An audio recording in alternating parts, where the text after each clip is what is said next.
नमस्कार, लोकसमत न्यूज में आपका स्वागत है। आपके साथ मुझे स्वामी। न्यूज बुलेटिन में आज हम बीकानेर संभाग में राजस्थान की प्रमुख खबरों को देखेंगे। खबरों की जानकारी के लिए जुड़े रहे लोकसमत न्यूज चैनल के साथ। शुरुआत करेंगे खबरों की। मुंबई के बहुचर्चित 26/11 हमले के आरोपियों व हमले के मास्टरमाइंड आतंकवादी कसाब को सजा दिलवाने वाली लड़की मुंबई निवासी देविका के श्रीगंगानगर पहुंचने पर स्थानीय जनप्रतिनिधियों वे विभिन्न संगठनों के द्वारा माल्यार्पण कर देविका का स्वागत किया गया। इस दौरान उपस्थित नागरिकों ने देविका की बहादुरी की सराहना करते हुए कहा कि देविका ने अपनी जान की परवाह किए बगैर हमले के मास्टरमाइंड व आतंकवादियों के खिलाफ गवाही देकर उन्हें सजा दिलाई। मुझे बहुत प्यार मिलता है। इसके पहले भी मैं गंगानगर आई थी, बहुत सही से मेरा सम्मान हुआ। मुझे यहाँ बहुत सारा प्यार लगता है, यहाँ आके मुझे अपनापन लगता है। मैं राजस्थान की बेटी हूँ तो ये भी एक मेरा घर ही है। अब था मुंबई हमले का मुख्य आरोपी, उसको फांसी दिलाने वाली लड़की जो उसमें 8 वर्ष की थी और अपनी गवाही से फांसी दिलाई गंगानगर में आई हुई है, उसके स्वागत के लिए यहाँ के जनप्रतिनिधि व ठेकेदार टेम्पो यूनियन के कार्यकर्ता हम लोग सभी आए हुए हैं, आज स्वागत कर रहे हैं। बढ़ते हैं अगली खबर की ओर। भारतीय जनता पार्टी के राजस्थान प्रदेश अध्यक्ष सतीश पूनिया पर हुए हमले के विरोध में तथा रीट भर्ती परीक्षा की सीबीआई जांच करवाने व रीट लेवल 1 के पेपर को रद्द करने की मांग को लेकर आज श्रीगंगानगर में भाजपा ओबीसी मोर्चा के द्वारा विरोध प्रदर्शन किया गया। इस दौरान कांग्रेस सरकार के खिलाफ जमकर नारेबाजी की गई। आज प्रदेश नेतृत्व के अनुसार श्रीगंगानगर में ओबीसी मोर्चा के जिला अध्यक्ष श्रीमान मनीराम जी की अध्यक्षता में भारतीय जनता पार्टी द्वारा धरना प्रदर्शन किया गया है। इस धरने प्रदर्शन का कारण मुख्य यही है कि जो रीट परीक्षा में जो धांधली हुई थी, रीट परीक्षा का सेकंड पेपर भी रद्द हुआ है। ये सब गहलोत सरकार की नकारा और निकम्मी सरकार की हरकत है। उनको अब पता लग चुका है कि हमने ये गलत हरकत की है, इसलिए उन्होंने सेकंड पेपर को तो निरस्त कर दिया।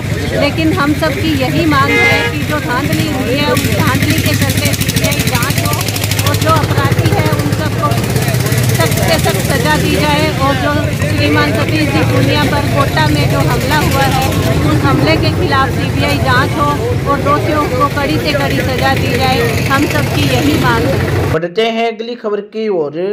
श्रीगंगानगर शहर में आवारा कुत्तों का आतंक लगातार बढ़ता जा रहा है और कुत्तों के आतंक के कारण लोग अपने घरों में कैद होने को मजबूर है।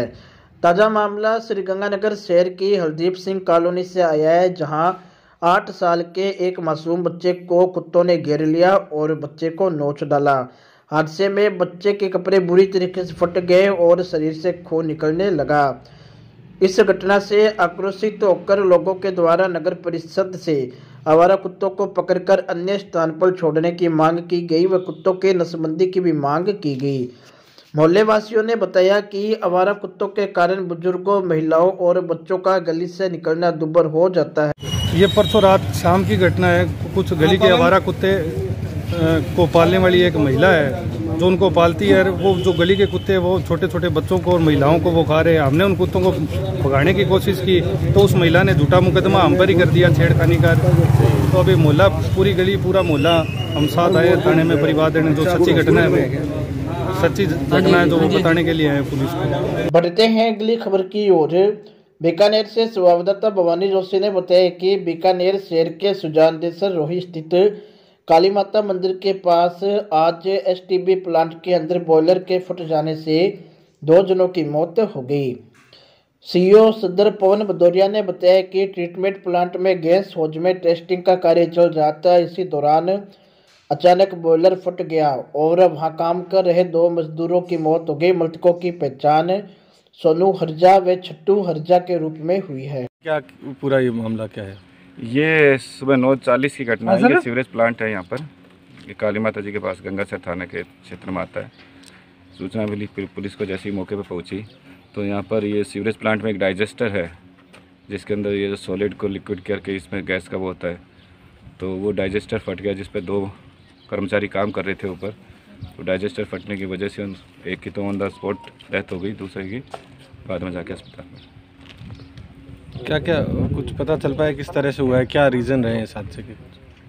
इसको तो अब जांच का विषय ही आगे किस रहा है। हालांकि बाकी तो ये एक तरह से स्पष्ट है कि प्रेशर की वजह से, ज़्यादा प्रेशर होने की वजह से, गैस की वजह से ये शायद फटा होगा।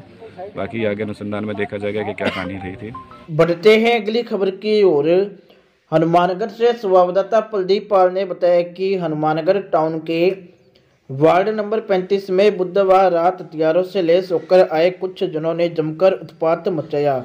हमलावरों ने एक घर में घुसकर परिवार के सदस्यों पर ईंट पत्थर बरसाए तो तोड़फोड़ भी की। घर के बाहर खड़ी कार व बाइक भी तोड़ दी। शोर सुनकर घरों से बाहर आए आसपास के लोगों पर भी हमलावरों ने ईंट व पत्थर फेंके, जिसमें 5 जनों के चोटें आई। इस घटना के बाद मोहल्ले में दहशत फैल गया। यह रात को 8 साढ़े 8 बजे 50-60 जने आए आके और हमारे पड़ोसी थे, उनके क्या तोड़ फोड़ की और बाहर इनके गेट गार्ड तोड़ दिए, कार तोड़ दी और हम बाहर निकले तो हमारे ही पत्थर से घर भर दिया और गोलियां चलाई यहाँ आके। जब हम आके बाहर निकले तो हमारी पत्थर की लगी जी और पत्थरों से घर भर दिया। और ये सारा मोहल्ला है ना, सारा कांप रहा है, डर रहे हैं। ये भी गुंडेगर्दी कर रहे हैं, ये क्या मालूम कहाँ के हैं कहाँ के नहीं है जी। और इनका जी सबसे ज़्यादा इलाज होना चाहिए। और ये पुलिस है ना, यहाँ की सुनवाई नहीं कर रही है। पुलिस को कार्रवाई रात को की, अभी तक कोई कार्रवाई नहीं है जी। और इस पुलिस का है ना, होने के बाद में भी कार्रवाई नहीं कर दी वो। रिपोर्ट दे दी, सब कर दिया, फिर भी कार्रवाई नहीं कर दी पुलिस।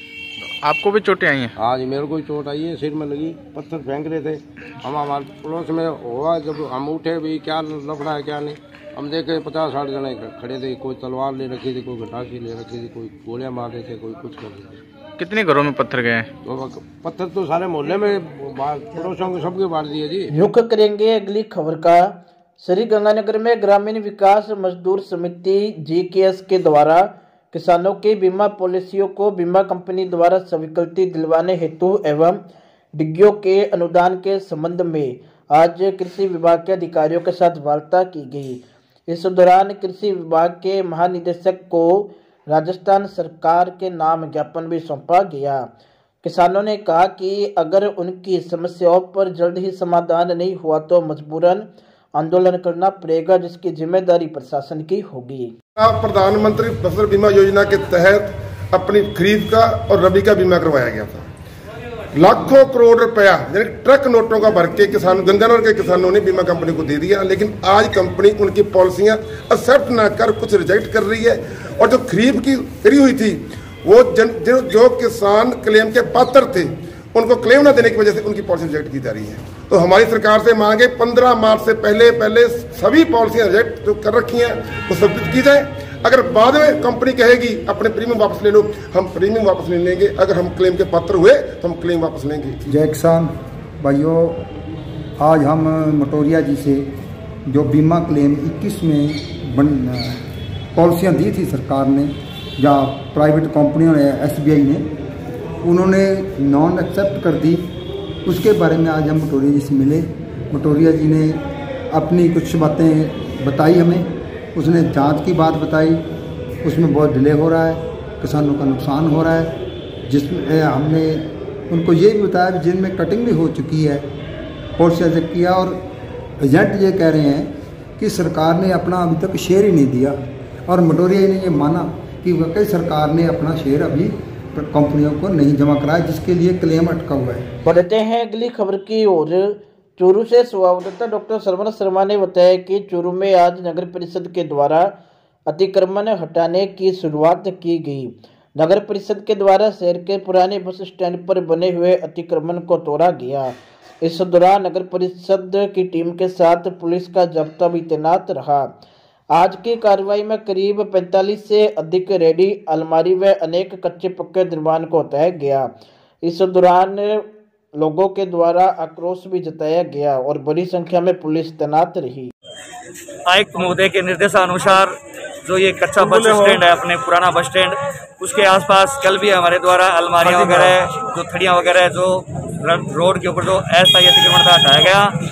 और उसी के दौरान आज भी कुछ रेडियां वगैरह हटाई गई हैं। और पास ही में एक गली है जो करीब 20 फुट के चौड़ा रास्ता है, जिसको अतिक्रमणकारियों द्वारा 12-13 फुट का बना रखा है, तो उनको समझाइश की गई है कि वो स्वेच्छा से हटा लें, वरना निकल हमारे द्वारा हटाया जाएगा। आपका नाम? मनीराम डाबी, कार्यवाहक सफाई निरीक्षक, नगर परिषद चूरू। रुख करेंगे अगली खबर का। श्री गंगानगर में वेतन मानदेय सहित विभिन्न मांगों को लेकर मनरेगा मित्रों के द्वारा जिला परिषद के समक्ष विरोध प्रदर्शन किया गया।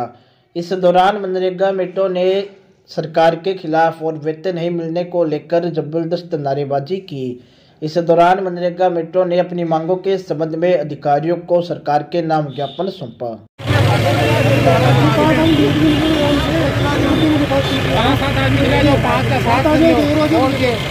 समस्त राजस्थान के जिलों में ज्ञापन दिया जा रहा है।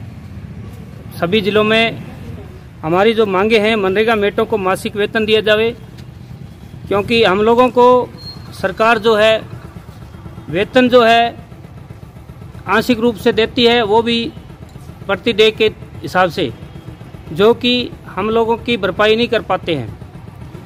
दूसरी मांग कर्मचारी का दर्जा। हम लोगों को एक कर्मचारी का काम करने के बावजूद भी एक मजदूर का दर्जा दिया गया है। यह हमारे लिए अपमानजनक है। इसलिए सरकार से हम गुहार करते हैं कि हमारे को कर्मचारी का दर्जा दें और राज्य सरकार का कर्मचारी घोषित करे। खबरों में खबर अगली खबर। पदमपुर से संवाददाता सीताराम स्वामी ने बताया कि पदमपुर में बारिश व गंदे पानी की विकट समस्या से शीघ्र ही निजात मिलेगी। पानी निकासी के लिए नगरपालिका के द्वारा 3 करोड़ रुपए का कार्य करवाया जाएगा। इसके लिए नगरपालिका अध्यक्ष रूबी मिगलानी के पति फूलचंद मिगलानी, ईओ शैलेंद्र गोदारा सहित अन्य कर्मचारियों ने कस्बे के मुख्य स्थानों का निरीक्षण किया। आपको बता दें कि गंदे पानी की निकासी के लिए प्रोजेक्ट बनाया गया है, जिसके तहत 3 करोड़ रुपए के कार्य की डीपीआर तैयार हुई है, जिसे पाइपलाइन डालने के साथ साथ बड़े नाले बनाने का काम किया जाएगा। मैं राजकरण सिंह गिल, वार्ड नंबर 12 से पार्षद, आपका सेवक।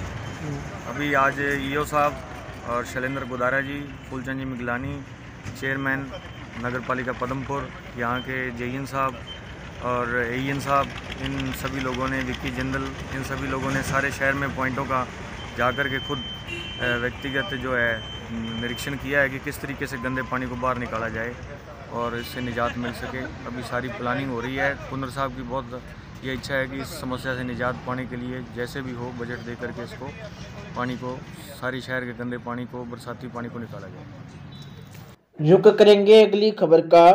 बीकानेर से संवाददाता भवानी जोशी ने बताया कि प्रदेश सरकार ने लंबे इंतजार के बाद राजनीतिक नियुक्ति कर दी है। बीकानेर से कांग्रेस नेता लक्ष्मण कड़वासरा को भूदान यज्ञ बोर्ड अध्यक्ष की जिम्मेदारी सौंपी गई है।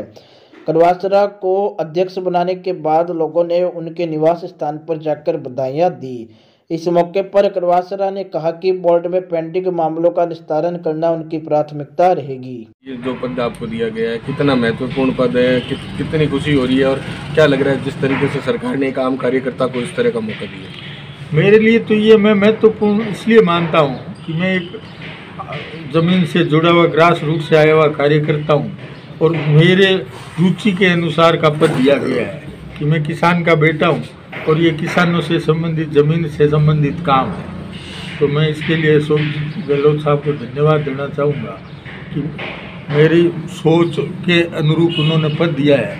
इसमें जो भी समस्याएं लंबित है, चाहे ज़मीन आवंटन की है, खातेदारी की है, कई फाइलों में डबल आवंटन है, और भी जो समस्या है, मैं वो कार्यभार ग्रहण करूँगा, सारी समझ कर उनका निस्तारण करने का प्रयास करूँगा।